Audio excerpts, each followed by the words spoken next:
महामार्गावर हेल्मेट न घालणाऱ्यांवर महामार्ग पोलिसांकडून कारवाई केली जाते।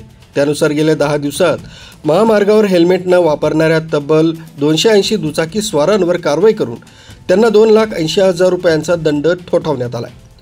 सुरुवातीला ही कारवाई करीत असताना अनेक दुचाकी स्वारांनी कारवाईला विरोध करत महामार्ग पोलिसांशी हुज्जत घातली। दरम्यान 100% दुचाकी स्वार हेल्मेट घालणार नाहीत तोपर्यंत ही कारवाई सुरू राहणार असल्याचं महामार्ग पोलिसांनी आमच्या प्रतिनिधींशी बोलताना सांगितलं।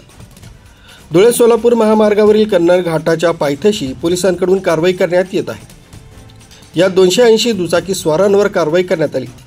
याबाबत अधिक माहिती केंद्राचे सहाय्यक पोलीस निरीक्षक सतीश पाटील यांनी दिली। दररोज 10 ते 15 वाहनधारक विना हेल्मेटनं प्रवास करताना आढळून येतात।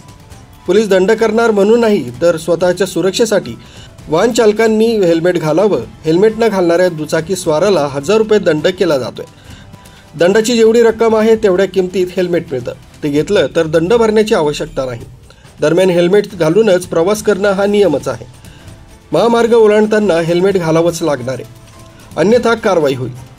दरम्यान पोलिसांनी हेल्मेट सक्ती सुरू केल्यानंतर दुचाकी स्वारांनी आडमार्गाने निघून जाण्याचा प्रयत्न केला।